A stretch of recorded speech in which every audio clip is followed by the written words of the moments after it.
नमस्कार and WhatsApp guys. आज आपण जाणार आहोत असावा दुर्गला आणि हा पडतो बोईसरमध्ये.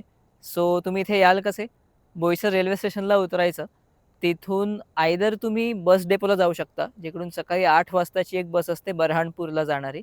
त्या बसने तुम्ही आलात तर वारंगडे नावाच्या गावात तुम्ही उतरून बेस विलेजला येऊ शकता. पण 8 नंतर काय टायमिंग असतं बसचं we don't know. Hence what I did is मी रेल्वे स्टेशनला उतरून नवापूर नाका म्हणून एक 5-7 मिनिटं चालत नाका मिळतो, जिथून तुम्हाला शेअर ऑटो किंवा शेअर टॅक्सी मिळेल. So this is a preferred option कारण हा ईझी पडतं आणि टाईम वाईज पण फ्रिक्वेन्सी खूप जास्त मिळेल. सो मी रेल्वे स्टेशनला उतरून नवापूर नाक्याला आलो. नवापूर नाक्यावरून वरांगडे टुवर्ड्स जाणारी कुठली पण शेअर टॅक्सी पकडा. शेअर टॅक्सीला सांगायचं बारीपाडाला उतरायचं आहे. ₹20 per person is the ticket and Baripada is the west village. बारीपाडावरून एक 5-7 मिनिटं चालत आलं की आपल्याला रानवाट सापडते. आणि हा तुम्हाला माझ्या मागे जो दिसतोय तोच असावा किल्ला आहे. आता असावा फोर्टकडे जायचं कसं? तर that is the first mountain. That is the second mountain that we will have to climb. आणि हा आहे असावा दुर्ग. सो 1 आणि 2 हे पर्वत क्रॉस केल्यावरती आपल्याला असावा लागेल. सो आपल्याला रस्ता असा आहे चालत जायचा. दुसरा पण एक रस्ता आहे आय थिंक त्या साईडचा, जो जरा डायरेक्ट आहे. पण आणि ॲक्च्युली तो ओरिजिनल पाथ आहे ह्या गडावर जायचा. पण तो आता इतका कठीण आहे आणि इतका दगडी आहे, की ट्रेकर्स हाच रस्ता प्रेफर करतात बारीपाड्याचा, कारण तो ईझी टू गो आहे. Let's go.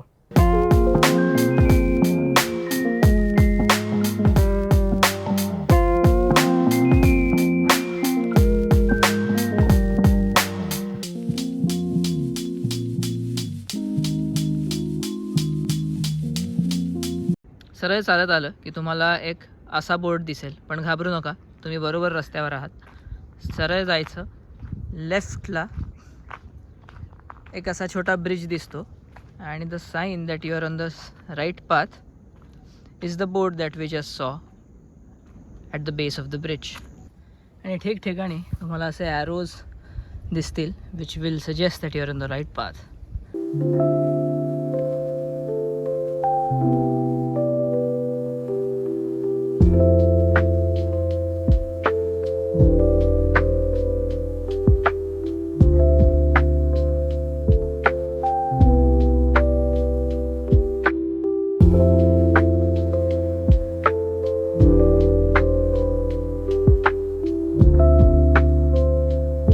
सो गाईज, आपण पहिली टेकडी पार केलेली आहे. तुम्हाला जर माझ्या मागे दिसत असेल इथे, तर ती विराज फॅक्टरी दिसेल, जिथून बारीपाड्यामधून आपण आलो. सो ही पहिली टेकडी झाली आणि माझ्या समोरची ही दुसरी. So look at this is the second mountain. आणि ह्याच्या पलीकडे गेलं की असावा फोर्ट आला.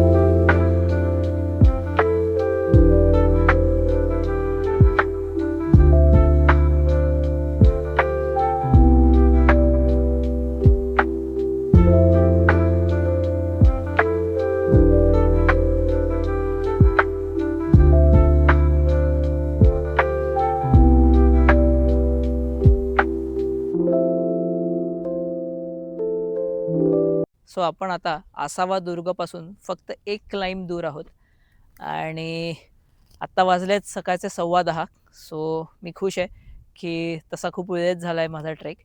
आता वरचा आपण गड एकदा फिरूयात, then I can be on my way back home. या गडाचा थोडासा इतिहास. बेसिकली ठाणे जिल्ह्यात हा परिसर पडतो आणि इथे पूर्वी फार मोठा व्यापार चालत असे. तर त्या व्यापाराची देखरेख करण्यासाठी म्हणून काही किल्ले बांधले गेले. त्यापैकी आसावा दुर्ग हा एक आहे.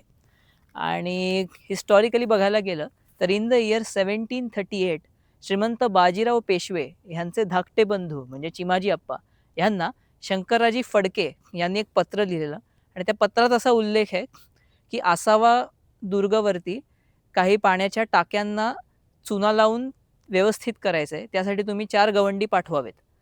सो सो याचाच अर्थ असा होतो की पेशवाईमध्ये तरी हा दुर्ग मराठ्यांकडे होता. आणि ॲज युजुअल मी वीकडेला आल्यामुळे मला बिलकुल गर्दी मिळाली नाही आहे. फक्त मला खाली बेस विलेजला एक गावकरी सांगत होत्या की 10 जण अर्धा तास आधी माझ्या ऑलरेडी गड चढायला सुरुवात केलेली आहे. सो आय गेस ते लोक वरती आत्ता पोचले असतील. आता आपण हा लास्ट क्लाइंब करू and then I will show you Asava fort. So हे टिपिकल दिसणारं एक झोपडी, इथे आय एम शुअर वीकेंड्सना खूप ताक पिणारे आणि लिंबू सरबत पिणारे गिऱ्हाईक येत असतील.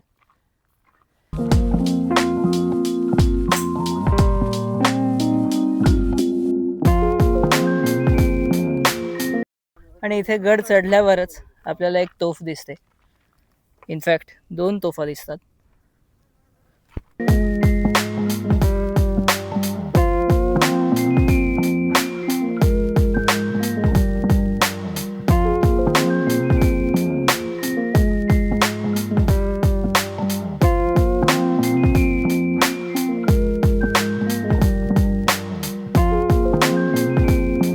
आणि इथे आपल्याला एक पाण्याची टाकी दिसते, जिच्यात ह्या भर हिवाळ्यामध्ये पण पाणी आहे. पाणी आहे आणि खूप बेडूक आहेत. Have a look.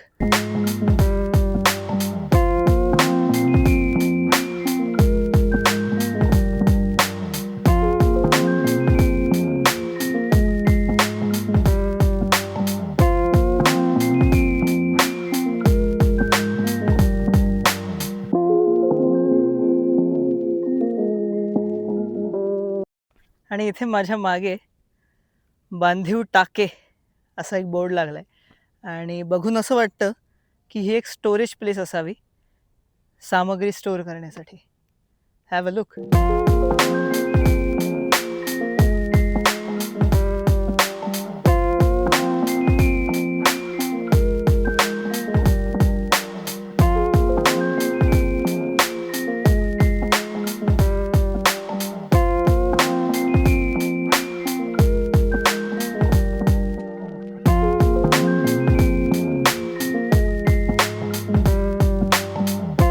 आणि दुर्गच्या मागच्या बाजूला आल्यावर आपल्याला ओरिजिनल महाद्वार दिसतं.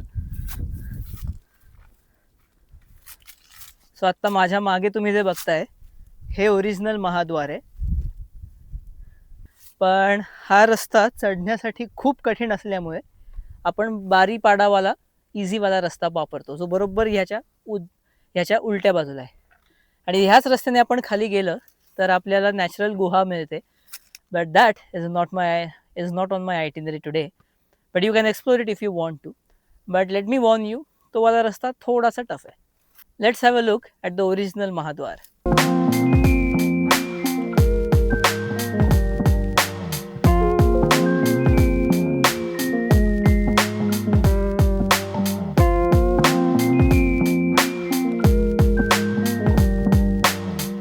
आणि महाद्वाराच्या थोडं बाजूला आलं की आपल्याला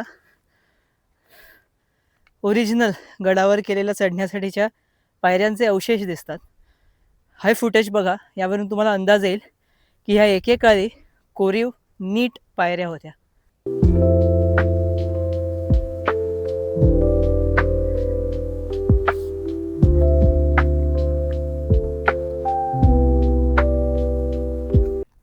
आणि एक गोष्ट जी मला प्रत्येक ट्रेकवर प्रकर्षाने जाणवते ती म्हणजे की शिखरावर पोचल्यावरती आकाशाचा जो निळा रंग दिसतो तो शहरात कधीच दिसत नाही. आता बघा या शॉटमध्ये तुम्हाला आकाशाचा ओरिजिनल निळा रंग कसा दिसतो ते.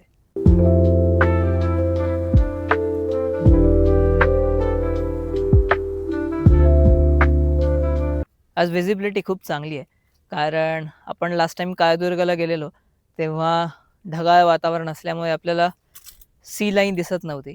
पण आज आसावा दुर्गवरून आपल्याला सी लाईन प्रॉपरली दिसते. माझ्या बरोबर मागे अरेबियन समुद्र आहे. Have a look.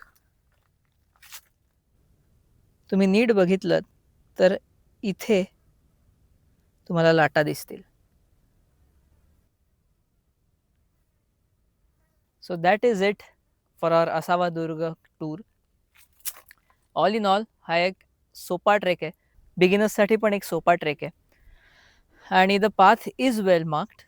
There are markings at a lot of places. पण अशा पण जागा आहेत जिथे 2 वाटा फुटतात आणि मार्किंग्स नाही आहेत. सो तुम्ही जर एकटे येत असाल तर इट इज स्टिल पॉसिबल, कारण मी आज सोलो चालू आहे आणि मी हा दुर्ग पहिल्यांदा चढलो आहे. But I could do it successfully. So but मी ह्या दुर्गाचा आधी थोडा रिसर्च केलेला आणि मग आलो. हेन्स तुम्ही ह्या व्हिडिओमध्ये मी आधी दिलेल्या मार्किंग्स नीट लक्षात ठेवा आणि त्या बॅक ऑफ द माइंड ठेवून जर तुम्ही एकटे आलात तरी तुम्ही हा ट्रेक करू शकता without any guide. And this is yet another trek where I have no dog companion. In fact, this is the second trek consecutively जिथे वाटाड्या माझ्याबरोबर नाही आहे. So that's one highlight. आणि तुम्हाला जर खरा हा दुर्ग अनुभवायचा असेल तर वीकडेला या, जेव्हा गर्दी नसेल. You can take your own time आणि you can have a tour of this fort. नीरव शांतता आहे, उत्तम हवा आहे आणि views are also stunning. So that was all for this vlog. See you next time.